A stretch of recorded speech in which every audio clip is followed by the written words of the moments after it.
தேவனுடைய பரிசுத்த நாமத்திற்கு மகிமை உண்டாவதாக. நாம் கண்களை மூடி செபிப்போம். நல்ல ஆண்டவரே, உம்முடைய சமூகத்தில் இன்று ஊழியம் செய்ய பலன் தாரும், கிருபை தாரும். பேசுகிற அடியானையும் கேட்கிற முத அடியார்களையும் உம்முடைய பரிசுத்த ஆவிக்குள் மறைத்து கொள்ளும். உம்முடைய வசனத்தை கேட்கிற நாங்கள் அதன்படி சிந்திக்க செயல்பட எங்களுக்கு உதவி செய்யும். இயேசுவின் நாமத்தில் பிதாவே, ஆமென். மத்தேயு எழுதின சுவிசேஷம் 23ஆம் அதிகாரம் முதல் 10 வசனங்களை நாம் வாசிக்கிறேன். நீங்கள் கேளுங்கள். இயேசு ஜனங்களையும் தம்முடைய சீஷர்களையும் நோக்கி, வேத பாரகரும் பரிசேயரும் மோசேயினுடைய ஆசனத்தில் உட்கார்ந்திருக்கிறார்கள். ஆகையால் நீங்கள் கை கொள்ளும்படி அவர்கள் உங்களுக்கு சொல்லுகிற யாவையும் கை கொண்டு செய்யுங்கள். அவர்கள் செய்கையின்படியோ செய்யாதிருங்கள். ஏனெனில் அவர்கள் சொல்லுகிறார்கள், சொல்லியும் செய்யாதிருக்கிறார்கள். சுமப்பதற்கு அரிய பாரமான சுமைகளை கட்டி மனுஷர் தோள்களின் மேல் சுமத்துகிறார்கள். தாங்களோ ஒரு விரலினாலும் அவைகளை தொடமாட்டார்கள். தங்கள் கிரியைகளையெல்லாம் மனுஷர் காண வேண்டும் என்று செய்கிறார்கள். தங்கள் காப்பு நாடாக்களை அகலமாக்கி தங்கள் வஸ்திரங்களின் தொங்கல்களை பெரிதாக்கி விருந்துகளில் முதன்மையான இடங்களையும் ஜெப ஆலயங்களில் முதன்மையான ஆசனங்களையும் சந்தை வெளிகளில் வந்தனங்களையும் மனுஷனால் ரபி ரபி என்று அழைக்கப்படுவதையும் விரும்புகிறார்கள். நீங்களோ ரபி என்று அழைக்கப்படாதிருங்கள், கிறிஸ்து ஒருவரே உங்களுக்கு போதகராயிருக்கிறார். நீங்கள் எல்லாரும் சகோதரராயிருக்கிறீர்கள். பூமியிலே ஒருவனையும் உங்கள் பிதா என்று சொல்லாதிருங்கள், பரலோகத்திலிருக்கிற ஒருவரே உங்களுக்கு பிதாவாயிருக்கிறார். நீங்கள் குருக்கள் என்றும் அழைக்கப்படாதிருங்கள், கிறிஸ்து ஒருவரே உங்களுக்கு குருவாயிருக்கிறார். கிறிஸ்து ஒருவரே உங்களுக்கு குருவாயிருக்கிறார். இந்த குரு என்று சொல்லக்கூடிய 2 எழுத்துக்களாலான வார்த்தை மிகவும் உன்னதமான வார்த்தை. குரு என்று சொல்லும்போது இந்தியாவிலே குரு என்ற சொல் நல்ல சொல். சமீபத்தில் எனக்கு மிகவும் தெரிந்த ஒரு நண்பர் பெரிய பெரிய ஸ்தாபனங்களில் பெரிய பெரிய இடங்களிலே பணி செய்து ஓய்ந்திருக்கிறார். சத்குரு இயேசு என்று எழுதியிருக்கிறார். சத்குரு இயேசு என்று 4 சுவிசேஷங்களையும் ஒரே புத்தகமாக ஆங்கிலத்தில் எழுதி நான் வாசித்து பார்த்தேன். மிகவும் அருமையாக இருந்தது. அதில் போதகரே என்றெல்லாம் வராது, எல்லாம் குருன்னு தான் போட்டிருக்கிறார். ஆக குரு என்ற சொல் இந்தியாவிலே மிகவும் பெயர் பெற்ற ஒரு சொல். இந்திய நாட்டிலே இந்நாட்களில் குருத்துவம் சரியாக இல்லாதபடியினாலே மக்கள் பண்புகள் மிகவும் குறைந்து போய் கொண்டிருக்கின்றன என்று ஒரு பத்திரிகையிலே நான் படித்தேன். இந்தியாவில் மட்டுமல்ல, அகில உலகத்திலும் இன்றைக்கு சரியான குரு உபதேசம் இல்லாதபடியினால், சரியான குருமார்கள் இல்லாதபடியினால் மக்கள் சீரழிந்து கொண்டிருக்கிறார்கள். ஆதியிலே குருவுக்கு ஜனங்கள் கீழ்ப்படிந்து தாழ்மை, அடக்கம், மரியாதை, நற்பண்புகள், நல்ல ஒழுக்கங்கள், அன்பு, இவை போன்ற காரியங்கள் சகஜமாக இருந்தன. ஏனென்றால் ஒரு குரு இடத்திலே சீஷனாக இருக்கிறவன் ஒரு நல்ல அப்பியாசத்தை அங்கே பெற்றுக்கொள்ளுகிறான். எனக்கு அந்த அனுபவம் உண்டு. நான் குருத்துவ பள்ளியிலே மாணாக்கனாக இருந்தபோது, இந்து ஆசிரமத்தில் குருத்துவ பள்ளியிலே மாணாக்கனாக இருந்தபோது அந்த குருவனுடைய வீட்டில் எல்லா வேலையும் செய்யணும். ஒரு பொருளை எடுத்தால் திரும்ப அந்த இடத்துல வைக்கணும். இங்கே இருக்கிற கத்தியை தூக்கி போகும்போது அப்படி வச்சுட்டு போயிடக்கூடாது. எங்கே இடத்தமோ அந்த இடத்துல வைக்கணும். சாப்பாடு நல்லா இல்லைன்னு சொல்லக்கூடாது. எது வச்சாலும் சாப்பிடணும். அதில் டெஸ்டெல்லாம் வைப்பாங்க. இந்த குருவானவருடைய மனைவி ரொம்ப நல்லவங்க, ஆனால் அடிக்கடி டெஸ்ட் வைப்பாங்க. எப்போதும் நல்ல பருப்பு சோறுக்கு நல்ல நெய் ஊற்றுவாங்க. ஒரு நாள் வேப்பெண்ணையை ஊற்றிட்டாங்க. மாணாக்கர்கள் நாங்கள் 8 பேர் தான். 7 பேர் முகம் சுழிச்சிக்கிட்டு சாப்பிடாமல் அப்படியே வச்சுக்கிட்டு இருந்தாங்க. நான் மடமடமடன்னு சாப்பிட்டுட்டேன் எல்லாத்தையும். கொஞ்சம் கசப்பாக இருக்கும், மாதிரி ஸ்மெல் அடிக்குது. ஆனால் கூட அதை சாப்பாடு டீச் பண்ணியிருக்கிறாங்களே, சாப்பாடு மிச்சம் வைக்கக்கூடாது. இப்போ கூட நான் சாப்பிட்டேன்னா நீங்கள் இருந்து பாருங்கள், இலை தவிர வேறு ஒன்றும் இருக்காது. அந்த இலையை சாப்பிட மாட்டேன், பிளேட்டில் கொடுத்தா பிளேட்டை சாப்பிட மாட்டேன். எங்கள் வீட்டையும் பிள்ளைங்களுக்கு அப்படி சொல்லிக் கொடுப்பேன். ஒரு பருக்க கூட வேஸ்ட் பண்ணக்கூடாது, அது பாவம். எத்தனையோ மக்கள் சாப்பாடு இல்லாமல் இருக்கிறாங்க, நம்ம கொஞ்சோண்டு சாப்பிட்டுட்டு ஸ்டைலாக எழுந்திரிச்சிட்டு போகக்கூடாது. விருந்துக்கு போனால் சாப்பாடு வைக்கும்போதே கொஞ்சமாக வைங்க, நான் அவ்வளோதான் சாப்பிடுவேன்னு நீங்கள் சொல்லலாம். வைக்கிறதெல்லாம் வச்சுட்டு கொஞ்சம் பாதி வச்சுட்டு இன்னும் இவ்வளோ சோறு போட்டுட்டாங்க, யார் சாப்பிடுவான்னு அது முதல்ல சொல்லியிருக்கலாமே. கொஞ்சமாக கேட்டு பூர்ணமாக சாப்பிடணும். அது நல்ல பண்பு மட்டுமல்ல, அது அநேக மக்களுக்கு உதவும் செய்யும். நம்ம வீணடிக்கக்கூடாது. சில வீடுகளுக்கு போகிறோம், காஃபி ஏதோ ஒரு ட்ரிங்க்ஸ் கொடுக்குறாங்க, அதை குடிச்சிட்டு கொஞ்சோண்டு மிச்சம் வைப்போம். அதை வீட்டுக்காரங்க குடிப்பாங்களா? அதையே மிச்சம் வைக்கிறீங்க, கடைசி சொட்டு வரைக்கும் குடித்தா என்ன? டம்ளர் இருக்குது, வேணால் போய் பாருங்கள், ஒரு சொட்டு இருக்காது அதில். ஏன்னாக்க அதை யாருக்கும் பிரயோஜனம் இல்லாமல் கொண்டு ஊற்றுறதுக்கு வயிற்றுக்குள்ளே ஊற்றிக்கலாமே. இவ்வளோண்டு நம்மளால் குடிக்க முடியாதா? அதே ஸ்டைலாக கொஞ்சம் மிச்சம் வைக்கணும். சில நற்பண்புகள் இருக்கிறது. யாராவது வீட்டுக்கு வந்தால் ஐயா வாங்க என்று மரியாதை, அம்மா வாங்கன்னு சொல்லி மரியாதையை கூப்பிட்டு அவர்கிட்ட என்ன எங்கே வந்த இந்த மாதிரிலாம் பேசும்போது அவங்க ஏதோ வேறு மாதிரி நினச்சிக்குவாங்க. என்ன அந்த வீட்டுக்கு போனால் அந்த அம்மா என்னமோ சொல்லுவாங்க, ஒழுகுறாங்களே அப்படிம்பாங்க. தெரியுமா உங்களுக்கு? வள்ளுவள்ளுன்னு விழுகிறாங்களே அப்படின்னா அந்த அளவுக்கு அந்த பண்புகள், நற்பண்புகள். சீடனுக்கு வேலை நல்லா சொல்லிக் கொடுப்பார் எங்கள் குரு. அது இன்றளவும் எனக்கு பிரயோஜனமாக இருக்கிறது. நான் படித்தது ஒரு இந்து ஆசிரமத்தில் தான். ஆனால் இந்த பண்புகள் சிறு வயதிலிருந்தே போதிக்கப்பட்டபடியினால் இன்றைக்கும் எங்கள் வீட்டில் கத்தி எங்கே வைக்கணுன்னா அங்கே தான் இருக்கணும். அது ஒரு கண்டிப்பு. இல்லைன்னா கத்தினுடனே கை டக்குன்னு அங்கே போகும்.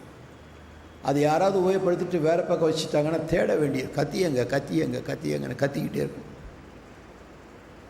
எங்கே எடுக்கிறோமோ அங்கே வச்சிடணும். அளவாக சாப்பிடணும், அளவாக தண்ணி குடிக்கணும், சுத்தமாக இருக்க பழகணும். டம்ளர் குடித்தா ஏதாவது குடிச்சிட்டு நம்ம சொந்த வீட்லேயே சொல்கிறேன், குடிச்சிட்டு அப்படி வச்சுட்டு போகக்கூடாது. அதை கழுவி வச்சுட்டா என்ன? எங்கள் வீட்டில் ஒரு சிஸ்டம் இருக்குது, சாப்பிட்றவங்க அவங்கவுங்க பிளேட்டை அவங்கவுங்க கழுவி வச்சிடணும். இன்றைக்கும் நான் என் பிளேட்டை கழுவி வச்சுடுவேன். அது எல்லாருக்கும் கடுமை. அவங்கவுங்க கழுவி வச்சுட்டா ஒரு வேலை மிச்சம்.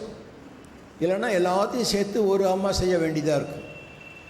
ஆகவே அந்த குரு தீட்சை என்பது மிக அவசியம். நற்பண்புகள் வளர்ப்பதற்கு குரு தீட்சை மிகவும் அவசியமானது. குரு தீட்சை இல்லாததுனால இன்றைக்கு எல்லாம் போச்சு, அடக்கம் போச்சு, மரியாதை போச்சு, கெடுதி நிறைய ஏற்படுகிறது. நல்லுறவு சேவை ஏற்பட மனமில்லை, நல்லுறவு இல்லை. யாராவது ஒருத்தன் அடிபட்டு கிடந்தால் அந்த காலத்தில் எல்லோரும் ஓடி போய் என்னங்க விழுந்து விட்டீங்களா, எல்லாம் ஒரு கூட்டமே சேர்ந்துடும். ஆனால் இப்போ இல்லை, அடிபட்டு கிடந்தால் கூட அவன் பக்கமாய் விலகி போனான்னு இருக்குது பைபிள். சமாரியன் அடிபட்டு கிடைக்கும்போது பக்கமாய் விலகி போனான். ஏன்?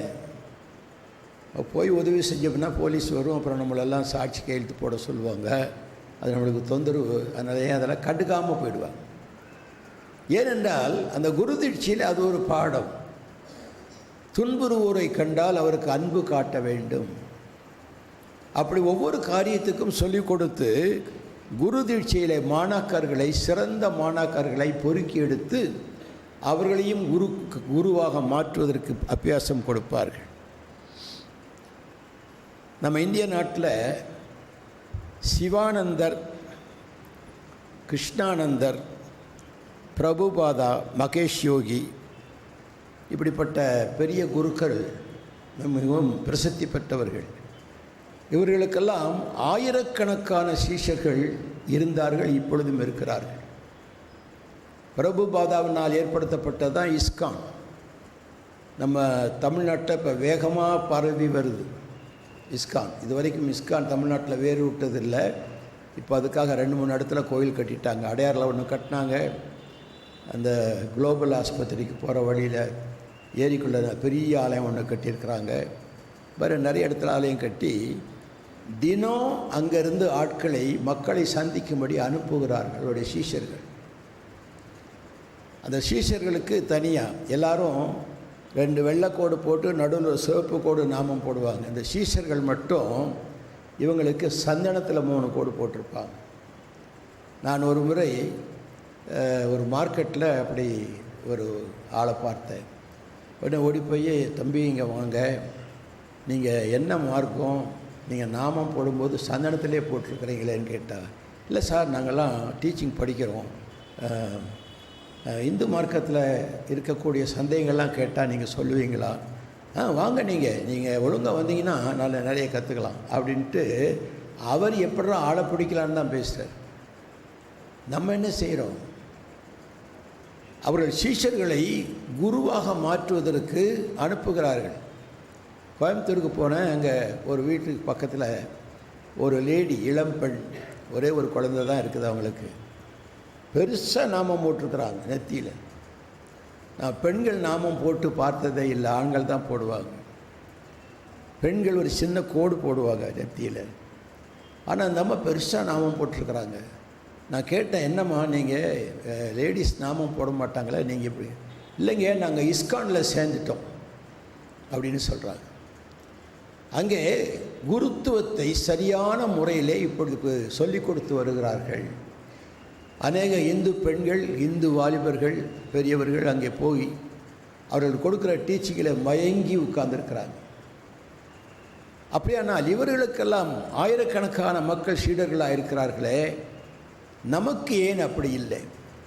ஒருவேளை இஸ்கான் போன்ற அமைப்புகள் திறம்பட ஊழியம் செய்கிறதா அவருடைய வல்லமையினாலே, அல்லது கிறிஸ்தவம் சீஷர்களாக மாற்றுவதற்கு தவறிவிட்டதா? இதில் என்றில் ஒன்று தான் உண்மையாக இருக்கக்கூடும். அந்த காலத்தில் இந்த ஹிப்பி அப்படின்னு ஒரு குரூப் இருந்தது. முடி நீளமாக வளர்த்துக்கிட்டு குளிக்காமல் இப்படி சோம்பேறிகளை சுற்றிட்டு இருப்பாங்க.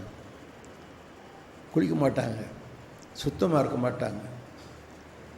அவங்களுக்கு ஒரு டீச்சிங் கொடுத்தாங்க. இதே இஸ்கான் அமெரிக்கா தேசத்தில் அவங்கள கூப்பிட்டு புத்தி சொல்லி அவங்களுக்கு வேறு விதமாக ஆட்டம் பாட்டெல்லாம் போடுறதுக்கு அவங்க பாட்டுகளெல்லாம் சொல்லி கொடுத்து, இப்படி அந்த ஆட்களை பிடிச்சிட்டு இன்றைக்கி அவங்க தான் இந்த இஸ்கானுக்கு இந்தியாவில் உழைக்கிற வெள்ளைக்கார சீடர்கள். வெள்ளைக்காரர்களெல்லாம் இந்துக்களாக மாற்றி அவன் பெருமை கொள்ளுகிறான். அமெரிக்காவே இப்போ இந்துமயமாயிடுச்சு அப்படின்னு சொல்கிறாங்க, தைரியமாக சொல்கிறாங்க. காரணம், அமெரிக்காவில் உள்ள எல்லா ஸ்டேட்லேயும் ஒரு பெரிய இந்து கோயில் கட்டி அரசாங்கமே கட்டி கொடுத்துருக்கிறது. நம்ம நாட்டில் ஒரு சின்ன சபை கட்டணும்னு சொன்னால் 1008 எதிர்ப்பு வருகிறது. வித்தியாசத்தை கண்டு கொஞ்சம் உணர்வு பெற வேண்டும். மகேஷ் யோகி 75 ரோல்ஸ் ராய்ஸ் கார் வச்சுருந்தார் அமெரிக்கா தேசத்தில். எந்த கல்லூரிக்கு போனாலும் மகேஷ் யோகி படம், அவருடைய போதனைகள் அங்கே நடப்பதை அறிவித்து கொண்டே இருக்கும். அப்படிப்பட்ட நிலைமை உண்டாவதற்கு காரணம் என்ன? ஆத்ம சரீரத்திற்கு மகேஷ் யோகி சொன்னார், I will bring heaven in earth.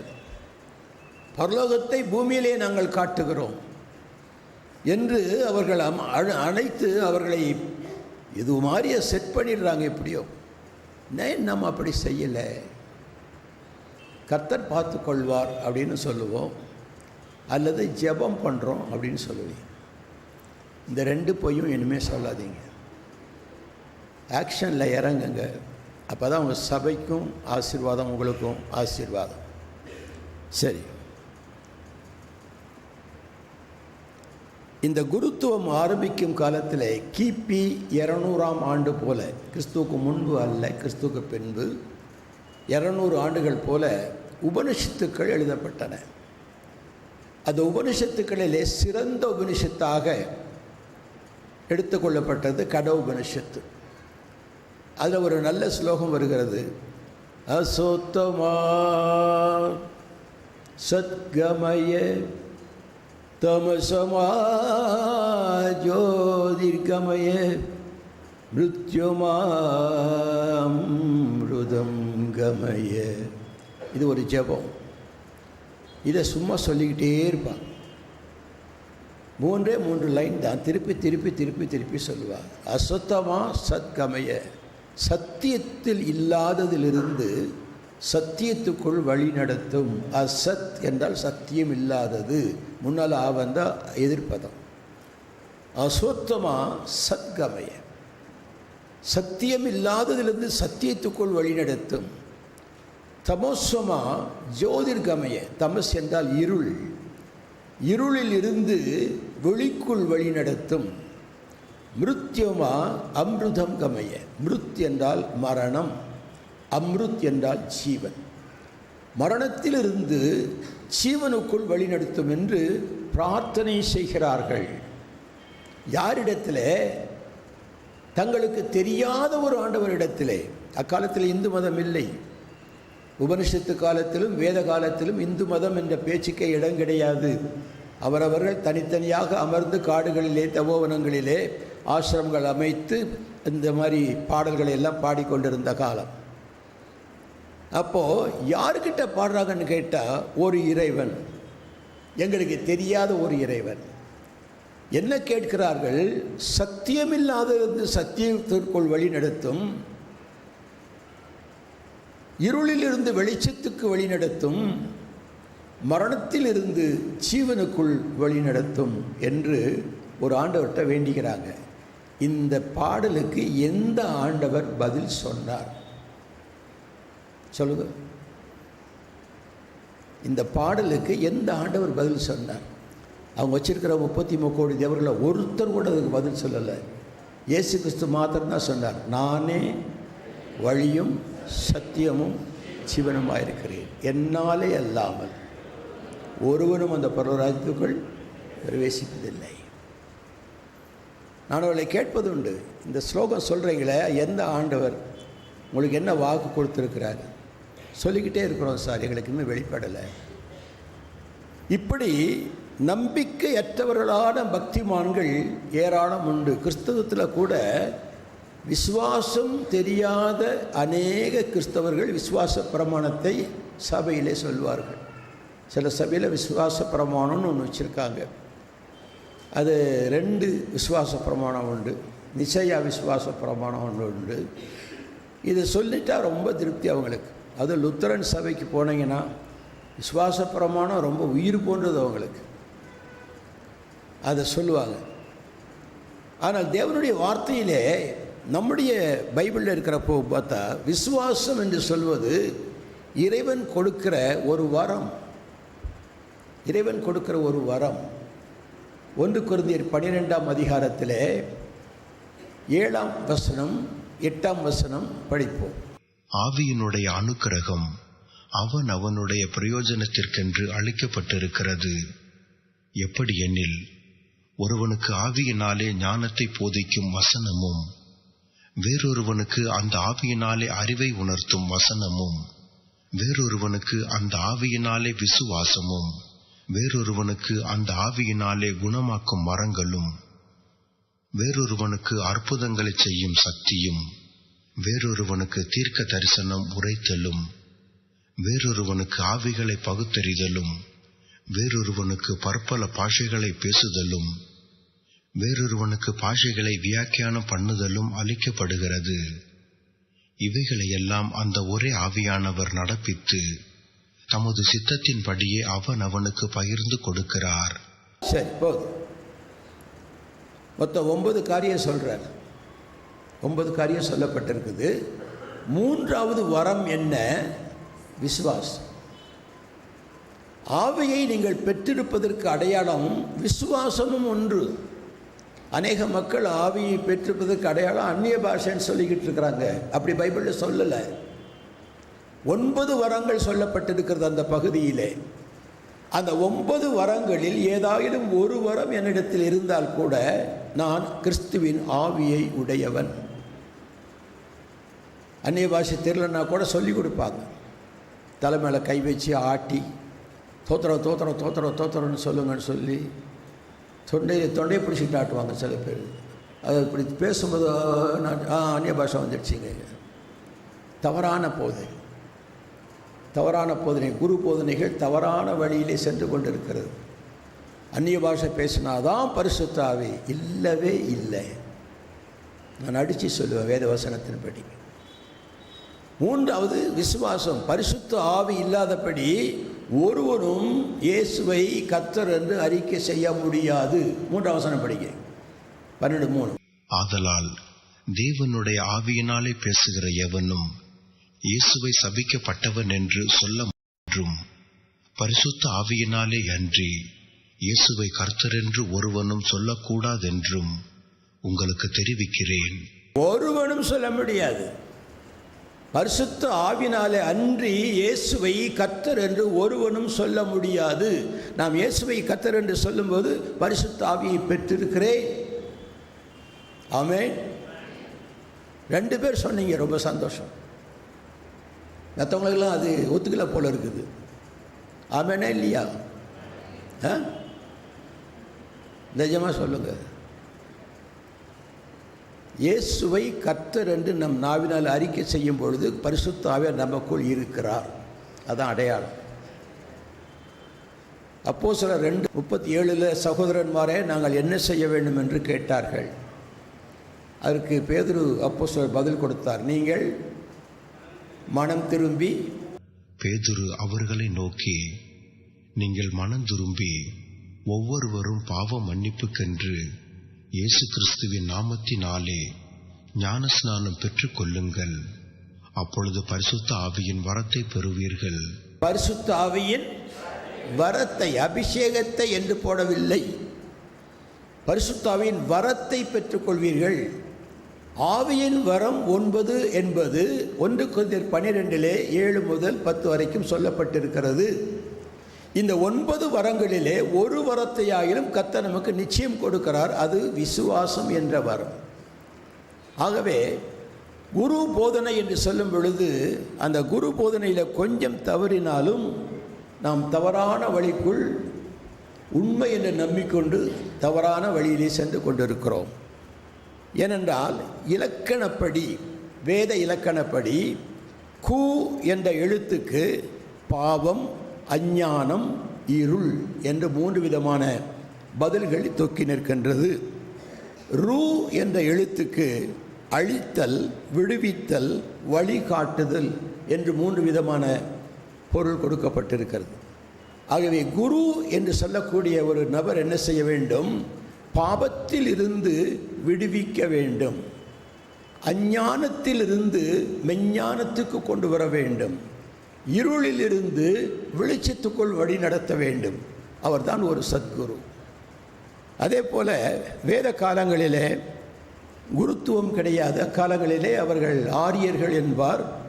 ஒரு மிருகத்தை பிடித்து, பசு, குதிரை அல்லது மனிதன், அதை பலி செலுத்தி அந்த பலியிலே அது இறந்த உடனே இந்த உடலை நெருப்பிலே சுட்டு அந்த மாம்சத்தை புசித்து சோமபானம் என்னும் ஒரு கடுமையான சாராயத்தை குடித்து நடனமாடி மகிழ்வார்கள். இது ஆரியர்களுடைய யஜ்யம். யஜ்யம் என்று சொன்னால் பலி. பிற்காலத்தில் பௌத்த மதம் தலையெடுத்த போது இந்த பலியை பௌத்த மார்க்கம் ஏற்றுக்கொள்ளவில்லை, நிறுத்திவிட்டார்கள் அரசாங்க கட்டளைப்படி. ஆகவே அவர்கள் பலி என்று சொல்லக்கூடிய அந்த மிருக பலிக்கு யஜ்யம், மென்டல் யஜ்யம், அதாவது சிந்தனையில் பலி என்று ஒரு புதிய தியாலஜி கொண்டு வந்து அந்த தியாலஜியை போதிப்பதற்கு குருக்கள் தேவை. இந்த குருத்துவம் எப்படி வளர்ந்து வந்தது என்பதை சொல்லுகிறேன்.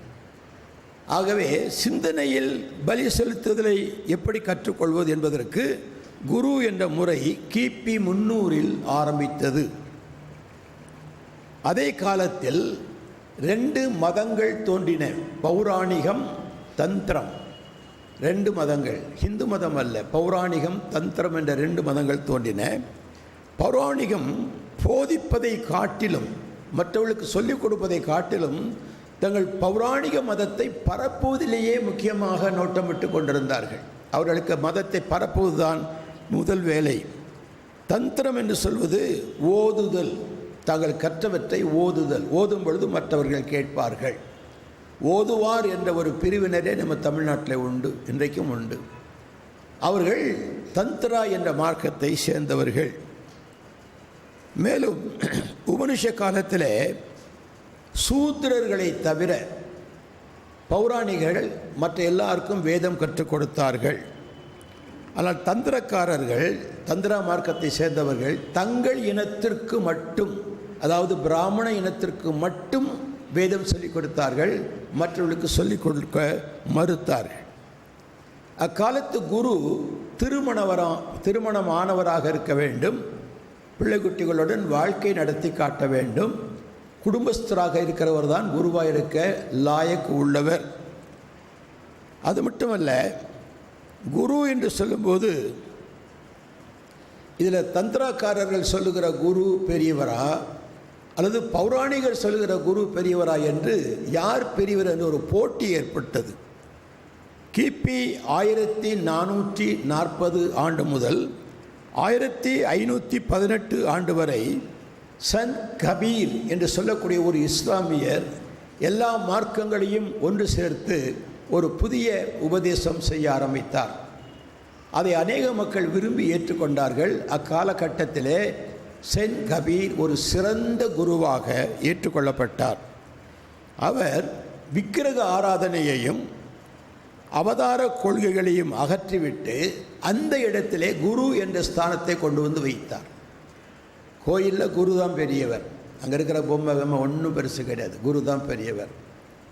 அதனால் உபதேசம் பண்ணும்போது குரு தான் உபதேசம் பண்ணணும், வேறு யாரும் பண்ணக்கூடாது. அப்படி அவர் கொண்டு வந்ததை அநேக மக்கள் ஏற்றுக்கொண்டார்கள். இந்த வழியில் வந்தவர் தான் நானக் என்பவர். நானக் என்பவர் காலத்தில் குருத்துவம் மிக மிக மிக உயர்ந்த சிறப்படைந்தது என்று சொன்னால் அது மிக இல்லை. அவரை குரு நானக் என்று அழைப்போம். அவர்தான் சீக்கிய மார்க்கம் உண்டாவதற்கு காரணராக இருந்தார். எவ்வளவு முக்கியம் என்பதை சீக்கியம்தான் இந்த உலகத்திற்கு அறிவிக்கை செய்தது. சீக்கியம் இல்லை என்றால் குருத்துவம் என்றைக்கோ அழிந்து போயிருக்க வேண்டும். சீக்கியர் கடவுளுக்கு சில பேர் வைத்திருந்தார்கள். அவருடைய புத்தகத்தில் இருக்கிறது, சொல்லுக்கு அடங்காத பூரணர். நம்ம கடவுள்னு சொல்கிறோம், அவங்க சொல்லுக்கு அடங்காத பூரணர். இதை நம்ம கிறிஸ்தவ கீர்த்தனையில் ஒரு வார்த்தையிலேயே எச்.ஏ. கிருஷ்ணப்பிள்ளை எழுதியிருக்கிறார். உங்களுக்கு தெரியும் அந்த பாட்டு, சத்தாய் நிஷ்களமாய் ஒரு சுவாமியமும் இலதாய் சித்தாய் ஆனந்தமாய் திகழ்கின்ற திருத்துவமே. மாதிரி அழகான பாட்டுகள்லாம் பழைய கீர்த்தனையில் இருக்குது. அதெல்லாம் காலப்போக்கில் மறந்துகிட்டே வரணும். புதிய பாடல் என்று காட்டுக்கத்தலான பாடல்கள் இப்போ நிறைய இருக்குது. கூச்சல் தான் அதிகமாக இருக்க தவிர மியூசிக்கு ட்ரம்மு கும்மெல்லாம் போட்டு டம் டுமார் நான் அடித்து என்னமோ கிளப் டான்ஸ் ஆடுற மாதிரி ஆகிப்போச்சு. இப்போ ஆராதனைகளை சில சர்ச்சுக்கு போனால் நான் எல்லாம் முடிச்சுட்டு அந்த பிரசங்க நேரம் கூப்பிடுங்க அப்போ வரேன்னு ஒழிஞ்சிக்குவேன். இங்கே போய் உட்கார்றதுக்கே மனசு கஷ்டம், வேதனையாக இருக்குது. அப்படி ஒரு ஆட்டம், ஆண்கள் பெண்கள் எல்லாம் கலந்து ஆடுற ஆட்டம். இது ஒரு கால் ஸ்டெப்பு மாற்றி போடும்போது அப்படி ஒரு இடிக்கிற இடி, இதெல்லாம் பார்த்திங்கன்னா அலங்கோலமாக இருக்குது. ஆனால் அப்படி அல்ல. சொல்லுக்கு அடங்காத பூரணர். பழைய காலத்து பாட்டை பாடி பாருங்க, கண்ணீர் வராமல் இருக்காது. ஒரு ஐயா, ஒரு போதகர் ஐயா இருந்தார், சாமுவேல் ஐயர்னு பேர் அவருக்கு, ஒரு பாஸ்டர். அவருக்கு ஒரே ஒரு மகன், அப்புறம் பிள்ளை பிறக்கலை. பையன் வளர்ந்து வேலைக்கு போயிட்டுருக்கிறான், கல்யாணம் பண்ணணும். ஒரு நாள் அவருடைய மனைவி திடீர்னு ஹார்ட் அட்டாக் வந்து இறந்துட்டாங்க. இறந்த உடனே இந்த ஐயர் மகனுக்கு தந்தி அடித்தார். அப்போல்லாம் ஃபோன் கிடையாது, தந்தி. அந்த தந்தி அடித்த உடனே மகன் இங்கேருந்து ஓடி வந்தார். பக்கத்து ஊரில் வேலை செஞ்சவர் வந்து அம்மானுட்டு அந்த பணத்து மேலே விழுந்தார். அவரும் செத்து போயிட்டார். ஒரே நாளிலே மனைவியையும் மகனையும் இழந்த சாமுவேல் ஐயர் அவர்கள் 2 பணத்துக்கும் நடுவில் உட்கார்ந்திருந்து ஒரு பாட்டு எழுதினார். கவலைகள் தீர்ப்பார், கண்ணீர் துடைப்பார், கடைசி மட்டும் கைவிடாதிருப்பார், பாவமன்னி பழிப்பார், பாக்கியம் கொடுப்பார், பரம பதவியினுள் என்னையும் எடுப்பார், என் மீட்பர் உயிரோடு இருக்கையிலே எனக்கென்ன குறை உண்டு நீ சொல் மனமே. அந்த பாறைகளெல்லாம் பார்த்தா 2 பிணத்துக்கு நடுவில், ஒன்று மனைவி ஒரு மகன், எழுத முடியுமா ஐயா? அநேக கீர்த்தனை பாடல்கள் அனுபவத்தில் எழுந்தவை. எல்லாம் இயேசுவே, எனக்கு எல்லாம் இயேசுவேன்னு வேதநாயகம் சாஸ்திரார் பாடினார்னா காரணம் என்ன? மீட்டிங் போயிட்டு வர்றதுக்குள்ளே அவர் பொருளெல்லாம் ஒருத்தன் தூக்கி திருடிட்டு போயிட்டான். போட்ட சட்டையோடு நீக்கிறார், வேறு ஒன்றும் கிடையாது. அப்போ உட்காந்து எழுதினார், எனக்கு எல்லாம் இயேசு தான், என் பொருள் போனாலும் பரவாயில்ல, எனக்கு எல்லாம் இயேசு தான், அணியும் ஆபரணமும் ஆஸ்தியும் சம்பாத்தியமும் எல்லாம் இயேசுவே. ஒவ்வொரு கீர்த்தனைக்கு பின்னால் ஒரு ஜீவன் இருக்கும். நீங்கள் அந்த பாட்டெல்லாம் மறந்துட்டோம். ஒரு வாலிபன் இங்கிலாந்து தேசத்தில் மிக கொடியவனாக இளம் வயதிலே ரவுடியாக இருந்தான். கேவலமான வாழ்க்கை வாழ்ந்தான். அதன் பயனாக அவன் பெற்றுக்கொண்டது கொடிய வியாதி. அந்த வியாதிக்காக ஆஸ்பத்திரியிலே சேர்க்கப்பட்டான். ஆஸ்பத்திரியிலே ஒரு நல்ல ஆண்டவரை நன்றாக அறிந்த ஒரு நர்ஸ் இருந்தாங்க. அவங்க அந்த பையனுக்கு சொன்னாங்களாப்பா, நீ வாலிப பருவத்தில் அவன் சிஸ்டரை நினைக்கணும், இந்த மாதிரிலாம் நடந்துப்பார், இப்படி ஆகிப்போச்சு உனக்குன்னு ஒரு நியூ டெஸ்டமெண்ட்டில் ஒரு பகுதி யோவான் புஸ்தகத்தை மட்டும் கையில் கொடுத்து இதை நீ வாசி அப்படின்னு கொடுத்தாங்க. அவன் வாங்கி தூர வீசிட்டான். எனக்கு நல்ல மருந்து கொடுத்து காப்பாற்றுங்க, எல்லாம் விஷம் கொடுத்து கொண்டுருங்க, இந்த புஸ்தகத்தெல்லாம் படிக்கிறதுக்கு நாங்கள் இங்கே வரல அப்படின்னு சொல்லிட்டான். இந்த நர்ஸ் விடலை. சுவிசேஷம் பலவந்தப்படுத்தப்படுகிறது. இந்த நர்ஸ் விடலை. அவன் ஒரு ஆத்மா இல்லையா, அவன் வீணாக போகக்கூடாது. அவங்க அந்த அம்மா திரும்ப சொல்லி இதப்பார், நான் உனக்கு என்னென்ன பணிவிடை செய்கிறேன், ஒரு நர்ஸாக இருந்து என்னென்ன பணிவிடை உனக்கு செய்கிறேன், பெட் பண்ண எடுக்கிறேன், யூரினல் கொடுக்குறேன், உன்னுடைய வியாதிக்கு மருந்து கொடுக்குறேன், உன் வாயெல்லாம் தொடச்சி விடுறேன், இவ்வளோ பணிவிடை செய், எனக்காகவாது படிக்கக்கூடாதா அப்படின்னு கேட்டாங்களாம். அவன் அதனால் சரி இந்த அம்மா அப்படி கேட்குறாங்களேன்னு படிக்க ஆரம்பித்தான். 1ஆம் அதிகாரம் படித்தான், 2ஆம் அதிகாரம் படித்தான், 3ஆம் அதிகாரம் படித்தான். 3:16 இருந்தோடனே கண்ணெல்லாம் அப்படி குத்திடுச்சு, நிலை நின்றுடுச்சு, அப்படியே நின்று போச்சு. கண்ணீராக பெருக்கிறான். இந்த நர்ஸ் வந்து பக்கத்தில் பார்த்துட்டு இப்படி ஆட்டு பார்த்து, நான் இன்னும் சாகலை, உயிரோடு தான் இருக்கிறேன் அப்படின்னா. என்ன தம்பி இப்படி ஆயிட்டேன்? இல்லை, இந்த பாவியை இயேசு மன்னிப்பாரா? எல்லாருக்காகவும் தன் ஜீவனை கொடுத்தார்னு எழுதியிருக்குது. ஒருவனும் கெட்டு போகக்கூடாதுன்னு எழுதியிருக்குது. நான் கெட்டு போயிட்டேன், இந்த நிலையில் என்ன அவர் ரட்சிப்பாரான்னு சொல்லும்போது கண்டிப்பாக ரட்சிப்பார்னு சந்தோஷப்பட்டு நான் ஆஸ்பத்திரி சாப்ளினை கூட்டிகிட்டு வர்றேன், அவர் வந்து உனக்கு நல்ல போதகம் செய்வார்னு சொல்லிட்டு ஓடினாங்களாம். இந்த இடைவேளையில் ஒரு பென்சில் எடுத்து புஸ்தகத்தின் பின்பகுதி வெள்ளை பேப்பரில் ஏதோ எழுதி கொண்டிருந்தான். பாஸ் வந்தார். அந்த உடனே உன்னை பற்றி நர்ஸ் சொன்னாங்க, நீ ஆண்டவருடைய ரட்சிப்பை பெறுவதற்கு ரொம்ப வாஞ்சியாக இருக்கிறேன்னு சொன்னாங்க. கவலைப்படாத, கண்ணீர் விடாத, அழாத, நீ நிச்சயமாக தேவனுடைய ராஜ்யத்துக்கு பிள்ளையாயிடுவே அப்படின்னு சொல்லும்போது இவர் சொன்னான், ஐயா நீங்கள் சொல்கிறது ரொம்ப நல்லது, ஆனால் அப்படின்னுட்டு செத்து போயிட்டான். ஆனால்னு சொல்லிட்டு செத்துட்டானே, இவன் என்ன சொல்ல நினைச்சான்?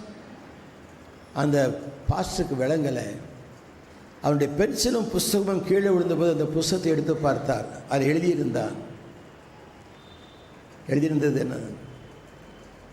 Must I go with empty handed, must I meet my saviour soul, not one soul with which to greet him, must I go empty handed.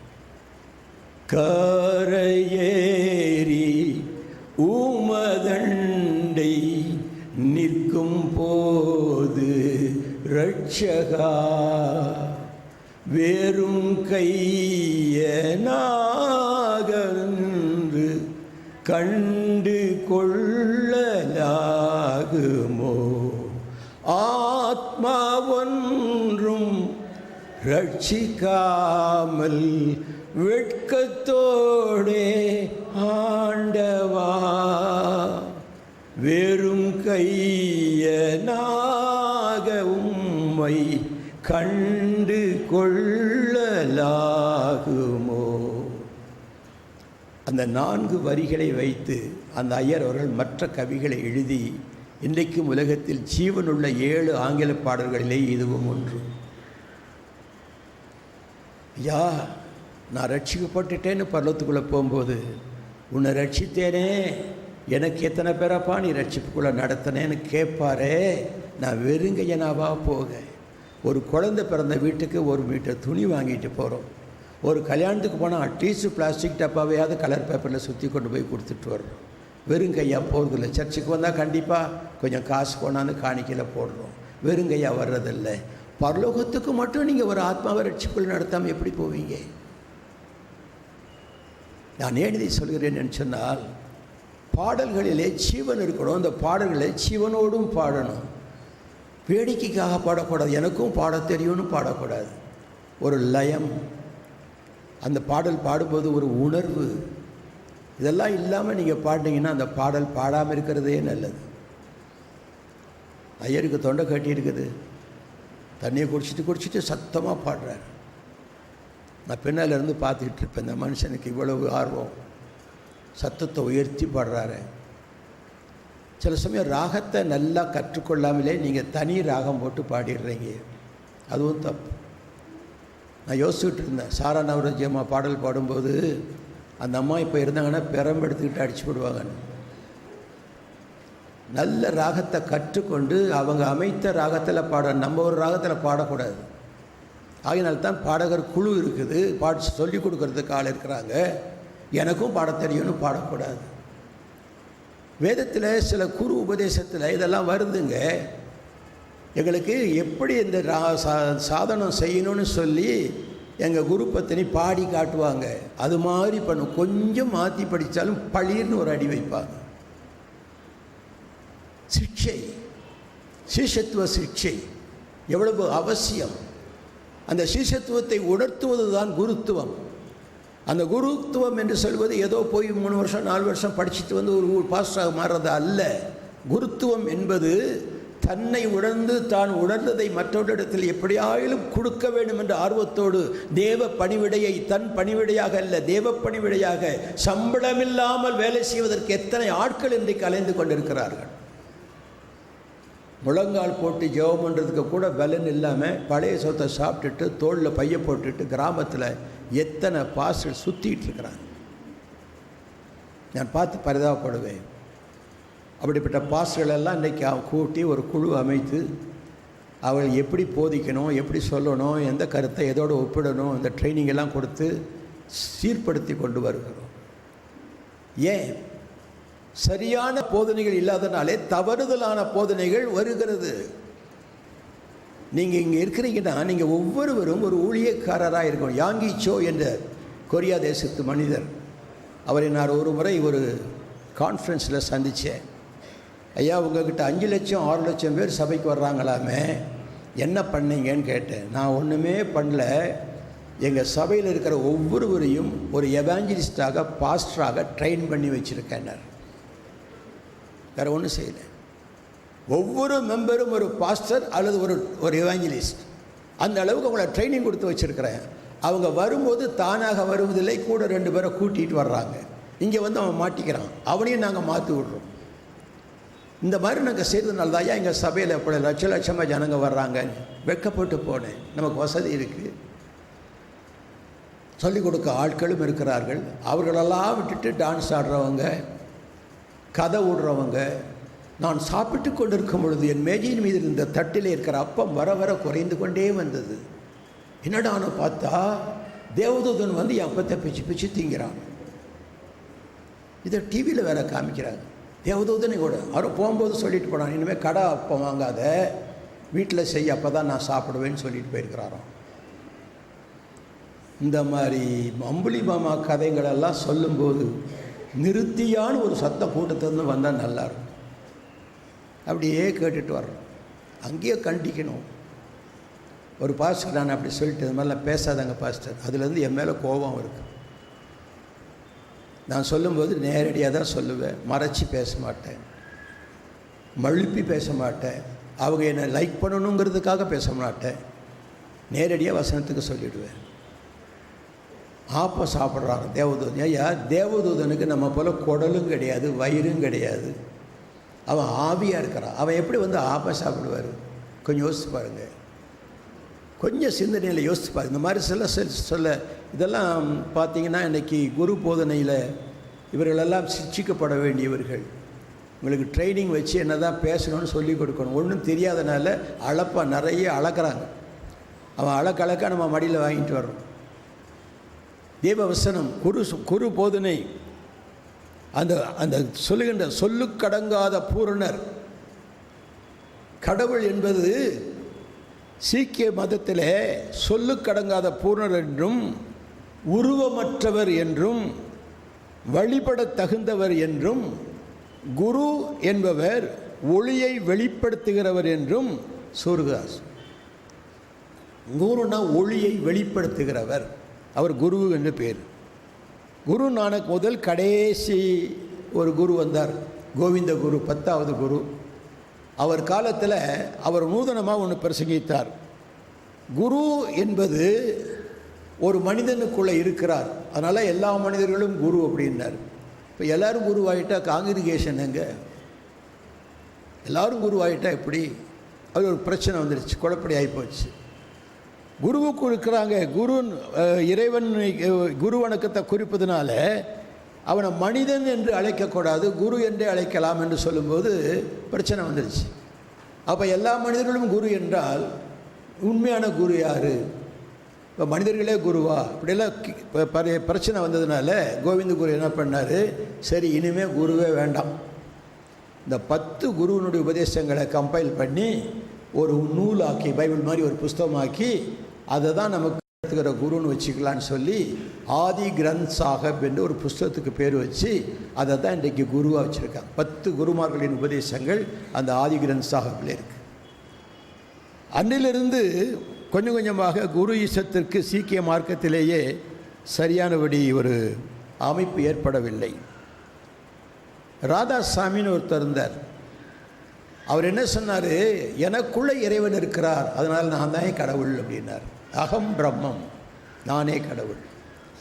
எனக்குள் இறைவன் இருக்கிறார், அவர்தான் குரு, ஆனால் நானே குரு, அகம் குரு, நானே எல்லாம் என்று சொன்னதுனால அவர் பக்கத்தில் சேர்ந்தவர்கள் எல்லாரும் இன்றைக்கு என்னுடைய சென்னையில் இந்த ராதா சுவாமியை பின்பற்றுகிற பிராமண கூட்டம் நிறைய இருக்குது. நானே கடவுள், எனக்கு ஒரு கடவுள் தேவையில்லை, வீட்டுக்கு வீடு பார்க்கலாம், வீட்டுக்குள்ளேயே பிரிவினையும் உண்டு. அதுக்கப்புறம் ராதாசாமிக்கு அப்புறம் நீல்காந்தி, தாதாஜி, ஆச்சாரிய ரஜினீஷ், சத்ய சாய்பாபா போன்றவர்களெல்லாம் தங்களையே கடவுளாக நினைத்தபடியினால் அவர்கள் தங்கள் பேருக்கு முன்னால் பகவான் என்ற ஒரு பெயரை சேர்த்தி கொண்டாங்க. பகவான் ரஜினீஷ், பகவான் சத்ய சாய்பாபா, பகவான் தாதாஜி, இப்படி அவங்க தங்களையே குருக்களாக மாற்றிக்கொண்டார்கள். கிபி 1400 முதல் 1931 வரையில், அதாவது குரு நானக் முதல் ரஜினீஷ் வரையில் 500 ஆண்டுகள் இடைவெளி காலத்தில் இந்தியாவில் சீக்கியம் தலை தூக்கியது, இஸ்லாம் தலை தூக்கியது, கிறிஸ்தவம் தலை தூக்கியது. இப்படி பல இயக்கங்கள் தோன்றி குரு இசையத்தை மட்டுப்படுத்த ஆரம்பித்தது. ஆகவே ஜனங்கள் இதுவரைக்கும் குருவை பற்றி நினைத்தவர்களாக ரெண்டாக பிரிஞ்சாங்க. ஒன்று, குருவை வணங்க வேண்டும் என்ற ஒரு பிரிவு, அந்த குரு வணக்கத்தை ஆதரிக்காத பிரிவு, 2 பிரிவு. ஒரு வைஷ்ணவர்களும் சைவர்களும் குரு வணக்கத்தை ஆதரித்தார்கள். ஆனால் கிறிஸ்தவர், இஸ்லாமியர், பிரம்ம சமாஜம், பிரார்த்தனை சமாஜம், ஆரிய சமாஜம் ஆகிய இயக்கங்கள் குருவை வணங்குதலை ஆதரிக்கவில்லை. அதோடு கூட ராமகிருஷ்ண பரமஹம்சர், விவேகானந்தர், அரவிந்தர் போன்றவர்கள் குரு வணக்கத்தை அவர்கள் எதிர்த்தார்கள், ஏற்றுக்கொள்ளவில்லை. அதற்கு பிற்பாடு சிவானந்தான்னு ஒருத்தர் எழுப்பினார். அவர் சொன்னார், பிரம்மனே சத்குரு, மனுஷன் கிடையாது, பிரம்மன் தான் குரு. ஒரு வகையில் உண்மை, கடவுள் தான் குரு, பிரம்மமே சரி. அகம் பிரம்மம் என்று சொன்னது பிரம்மனே சத்குரு என்ற மாதிரி மாறிச்சு. அதை கொஞ்சம் பேர் பின்பற்றினார்கள்.